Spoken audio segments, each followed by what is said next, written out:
Alright, hello everyone. This is Crota doing a bit of drafting, and right off the start, it looks like I am either going to be opening up with an Ashwood Blade Master or a Grove Whisperer. I think I'm going to try and go for Ruby Wild. Didn't do so well in my last draft. We'll see if things can turn around for me in this particular draft here. Got really lucky. There was 7 out of 8 people already sitting in the draft, so it fired off immediately. Very good. And, well, if I happen to leave the draft early, if I don't do too well, I'll do a little bit of PvE as well. So expect a lot of Hex things from me today if you guys do like Hex. Actually, I'm sure some of you guys are like, hey, I hope he loses in the first round. I don't want to quite lose in the first round, but it's quite all right. Okay, Grove Whisperer as my second pick. That's actually a very solid pick.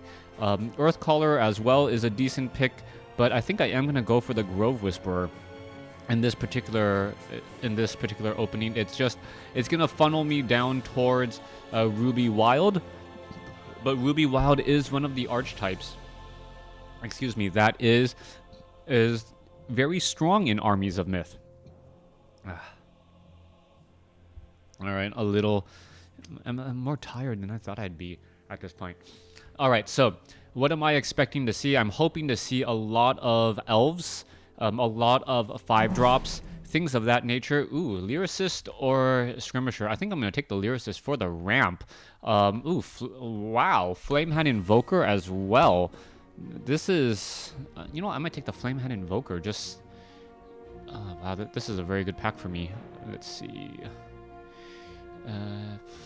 No, the Lyricist might make it back around. Skirmisher might make it back around. Flamehand Invoker will not make it back around. Alright, so 3 very solid cards for me to pick from in terms of trying to figure out what I want to do there. So that wasn't too bad right there. Flamehand Invoker, Ashwood Blade Master, Grove Whisperer. Ways to spend additional resources that I have in order to push through all of that extra damage. Alright, Merry Minstrel's Skydancer. Wow, this is Ruby just getting passed around like it's free? Yeah, I think I'm gonna go Skydancer just cause. Wow, okay, this is looking good. It is an elf, so I do have an extra elf. This is a necrotic, yes, I know, but it is still a very strong necrotic.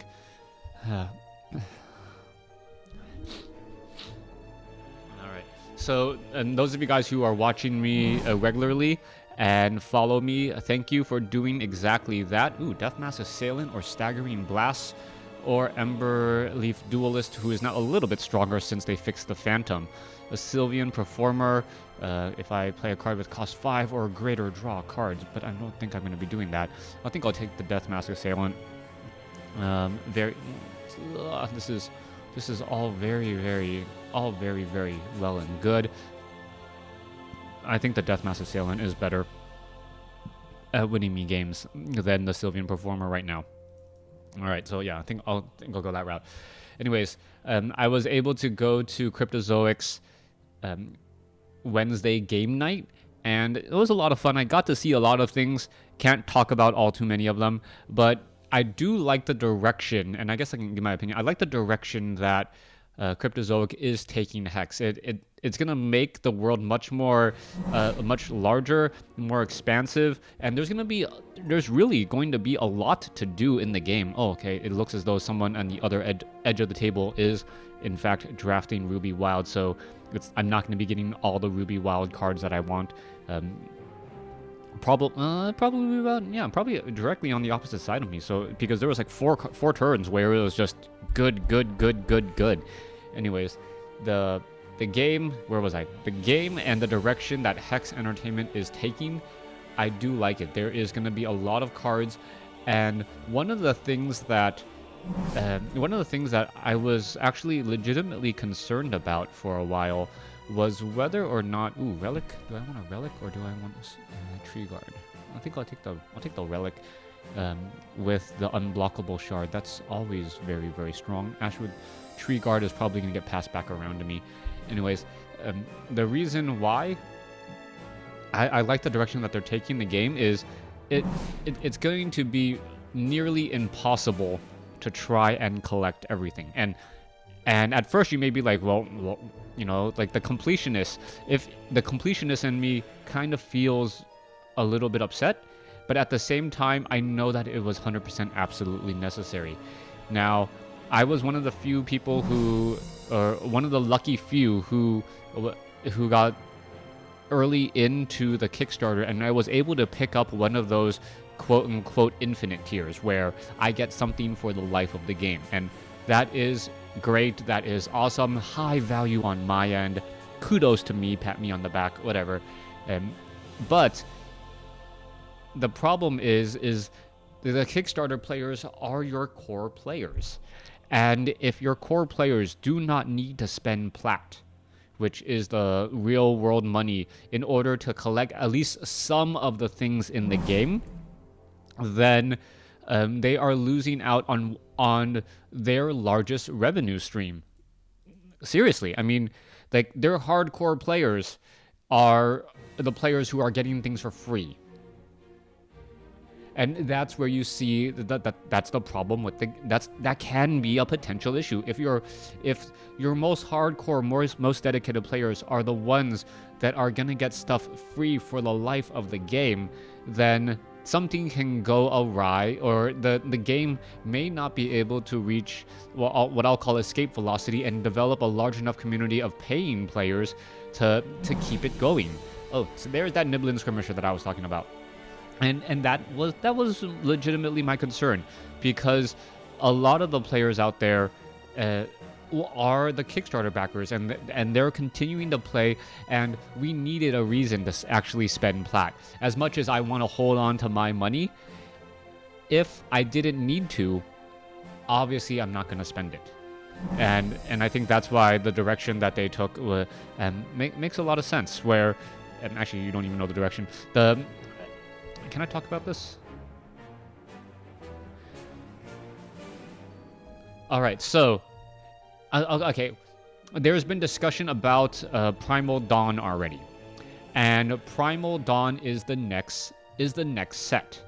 Now, if you look at the cards and the sets, supposedly Shards of Fate and Shattered Destiny were supposed to go together, and then Armies of Myth and Primal Dawn are supposed to go together. Comparing the size of Shattered Destiny versus the size of Shattered Destiny versus the reported size of Primal Dawn, you will notice that Primal Dawn is significantly larger, and I believe that this is going to be a trend that they are going to continue. The reason for that is it's going to be more difficult for the players who are truly invested. Ooh, wow, I get rewarded with a periwinkle. All right. Okay. Yeah, periwinkle it is. So, yeah. Well, right now I don't have any tricks right now, so I do have to be worried about that. I need some combat tricks. So, wow, my nose is running. Excuse me.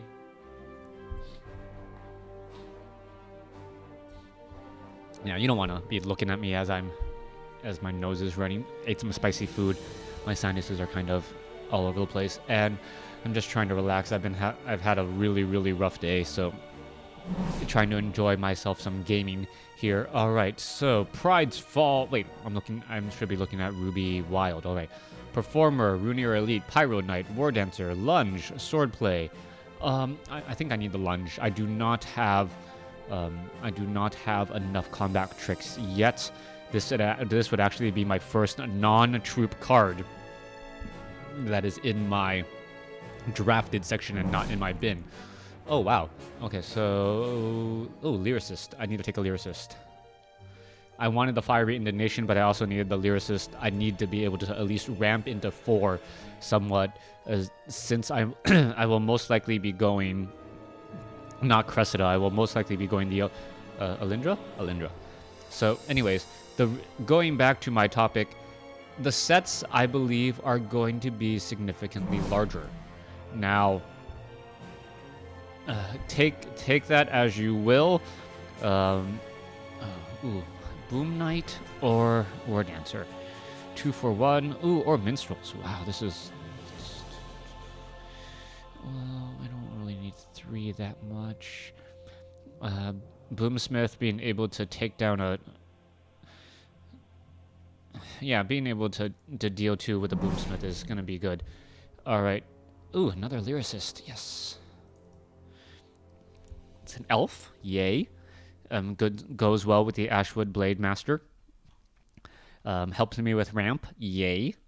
So a lot of just good over there.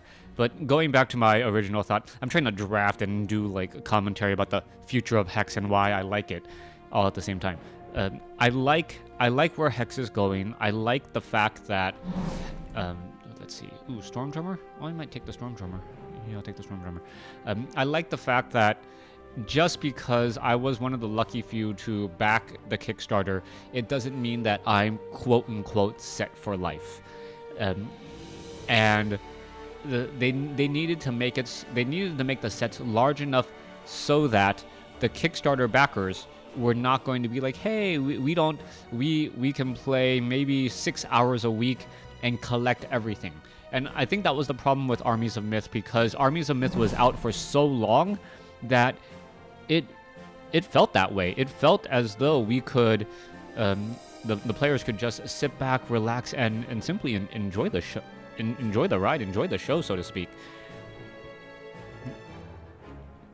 Just because we had the infinite drafts where you get 1 draft a week, and if you get second place in the draft, all you had to do was sell one of the rares you drafted, and then you could draft again, and you can draft again. Yes, that is a big time investment, and yes, time is something I do not have as much of as I used to, and that I would like to have.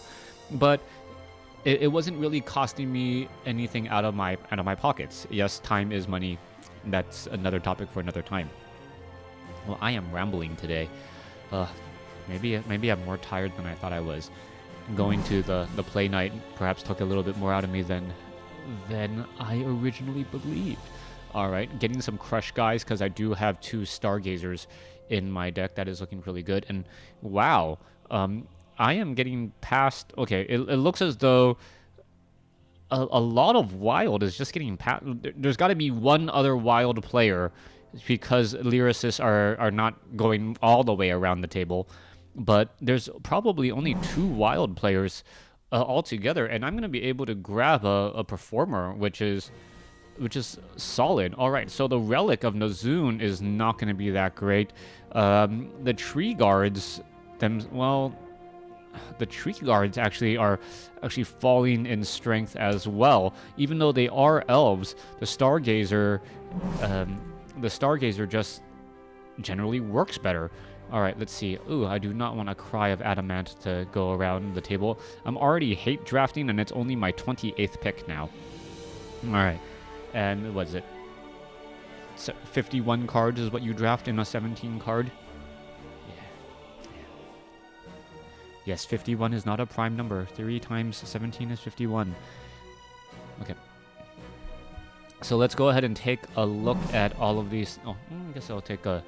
Do I take the Tree Guard here, or do I take the Oculus? I'll take the Oculus because I do not have any Sky God.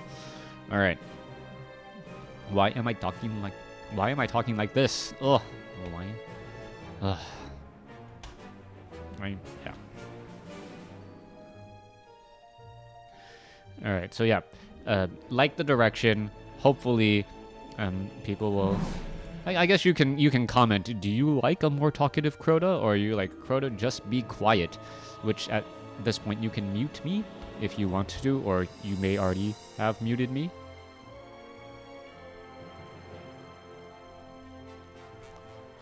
Okay. Yeah, I'm being a little playful. If you guys could not tell, let's grab the ethereal. No, I might need a revert in there somewhere. Flaring Passions. So I got a Stinkhorn Soup. I'll take the Ethereal Eye, since I am gonna be running some rather big drops. I do not want them to go away. Let's take the smoke signals, and the spider. Oh, spider nest went all the way around. That. Ooh, charge colossus. Ooh, I might take the charge colossus. Charge colossus is decent enough of a rare, and that way at least I know I get 2 rares out of my drafting today. Yeah. Yeah. Look at that. Look at that. All right. So still no, I have not opened up a legendary in Armies of Myth in quite some time. So not quite sure what to make of that. But then there aren't that many power legendaries that really force you to draft them that quickly. I'm trying to think of the power legendaries in Armies of Myth that are just immediate must grabs. Well, Golden Avenger is very, very strong in limited. What else is there? Yeah, but most of the legendaries. Well, Eternal Sage is. Yeah, Eternal Sage is good. I believe that's Armies of Myth. I haven't even opened up an Eternal Sage. I had to buy all of mine.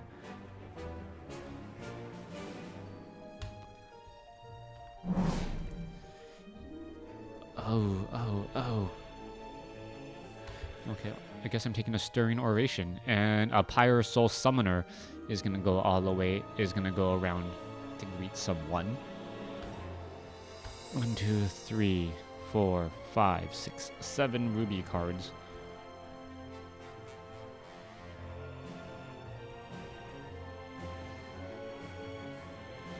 Blade Dancer? Can I get a Blade Dancer?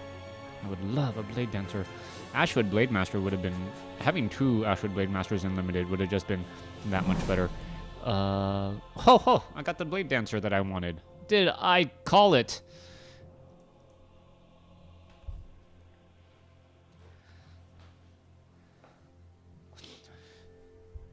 Alright.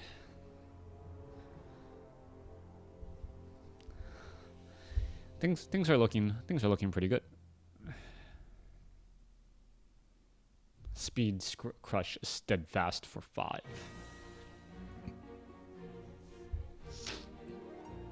All right. Well, what else is there?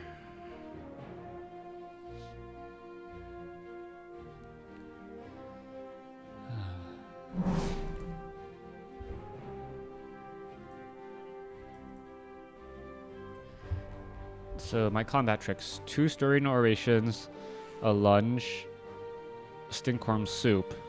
I have no Predators and Preys, which will actually make me a little bit sad. Niblin Skirmisher is until the end of turn. Alright.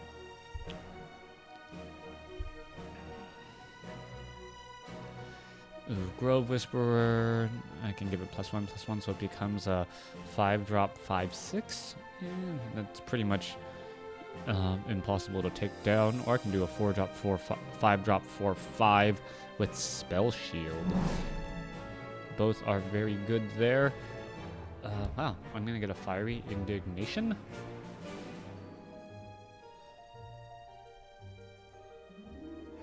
Alright. Wow, the Boomsmith isn't even looking that strong anymore.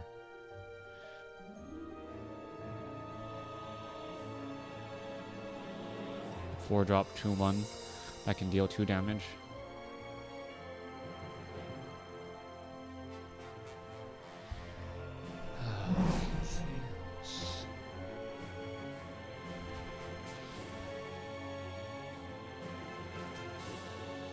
Having a Larch is always good.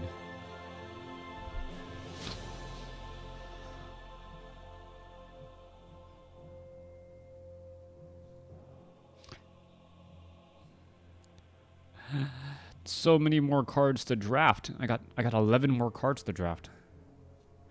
Funny how adding 6 cards just changes the complete dynamics of the draft table. All right. Do I get rid of the? Oh, I'll get rid of the drummer now. No, I'll get rid of the soup.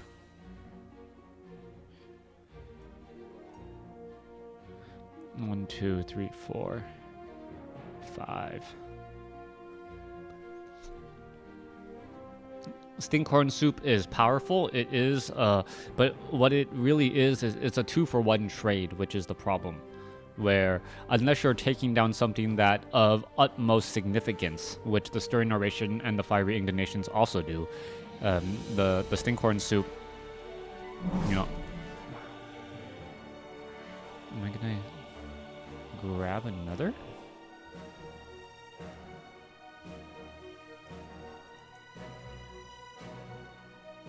I got 1 Skyguard in the deck. I got 2 Larches, so I can run 16. Or I can take out the Storm Drummer, because... So is that 1, 2, 3... 1, 2, 3, 4, 5, 6. I will grab a Vandalize, or I'll take the Relic.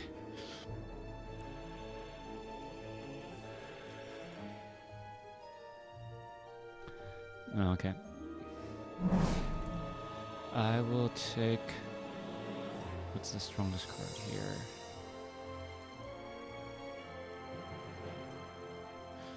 I like my deck already. I don't really need that much.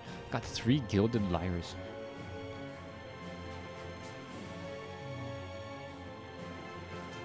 If I had more Minstrels, I would have probably grabbed the... I would throw in the Tree Guards over the Stargazers. The Stargazers give +2/+2 to your next troop, all at a -1 attack. So not too shabby.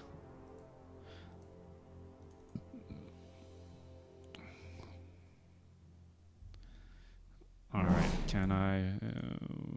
No, I do not want someone to have a kiss. All right, this draft is gonna be perhaps very, very fast. I'm hoping for like a very fast games.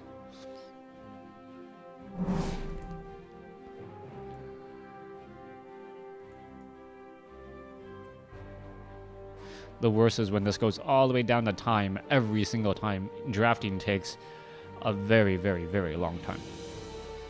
Well, but I am extremely excited about Primal Dawn coming. It will be in a little bit over a month, and I'm really curious as to how they're gonna have Primal Dawn draft. Is it just gonna be solo Primal Dawn for a long time?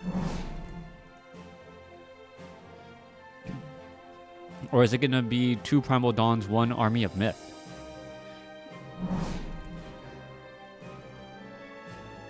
Okay, so what? 9/8, probably. Yeah, 9/8.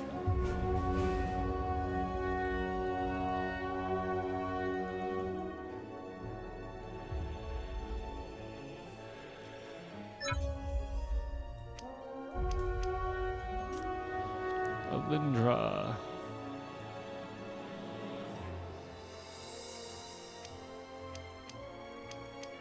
Okay, select my sleeve. Oh, someone asked me how I got so many sleeves.